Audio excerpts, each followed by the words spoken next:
കൊച്ചി കലൂരിലെ നൃത്തപരിപാടിക്കിടെ സ്റ്റേജിൽ നിന്ന് വീണ് ഗുരുതരമായി പരിക്കേറ്റ തൃക്കാക്കര MLA ഉമാ തോമസ് ഓഫീസിൽ തിരിച്ചു വന്നു.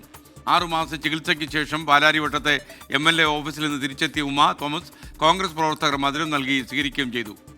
വിവരങ്ങളുമായി എന്തായാലും നിലമ്പൂരിലെ ഉപതെരഞ്ഞെടുപ്പ് പ്രചാരണത്തിൻ്റെ ഭാഗമാകുമെന്ന് ഉമാ തോമസ് 24 പറയുകയും ചെയ്തു. വളരെ സന്തോഷം.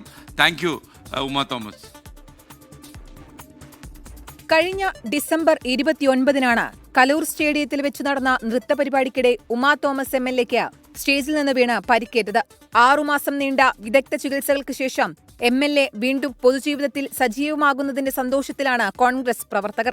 ചികിത്സയിലായിരിക്കുമ്പോഴും മണ്ഡലത്തിലെ കാര്യങ്ങളിൽ ഇടപെട്ടിരുന്നുവെന്ന് ഉമാ തോമസ്. അങ്ങനെ ഒരു പെൻഡിങ് ഒന്നും ഞാൻ വെച്ചിട്ടില്ല. എന്തെന്ന് വെച്ചാൽ കൃത്യമായിട്ട് ഓഫീസിൽ നിന്ന് വരുന്ന എന്ത് രേഖയും ഞാൻ വീട്ടിൽ എല്ലാ ദിവസവും കാണുമായിരുന്നു. ഓർമ്മ വന്ന മുതൽ, അതായത് ഹോസ്പിറ്റലിൽ നിന്ന് ഡിസ്ചാർജ് ചെയ്ത് വന്നത് മുതൽ എല്ലാം കാണുമായിരുന്നു.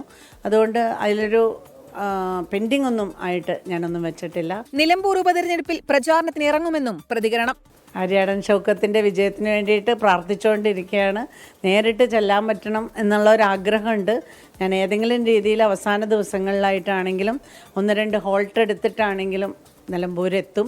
നിലവിൽ ഡോക്ടർമാരുടെ നിർദ്ദേശപ്രകാരം നിശ്ചിത സമയം മാത്രമേ ഓഫീസിലിരിക്കൂ. 15 ദിവസങ്ങൾക്ക് ശേഷം സമയക്രമത്തിൽ മാറ്റമുണ്ടാകും.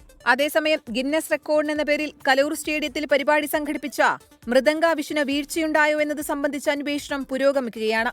24 കൊച്ചി.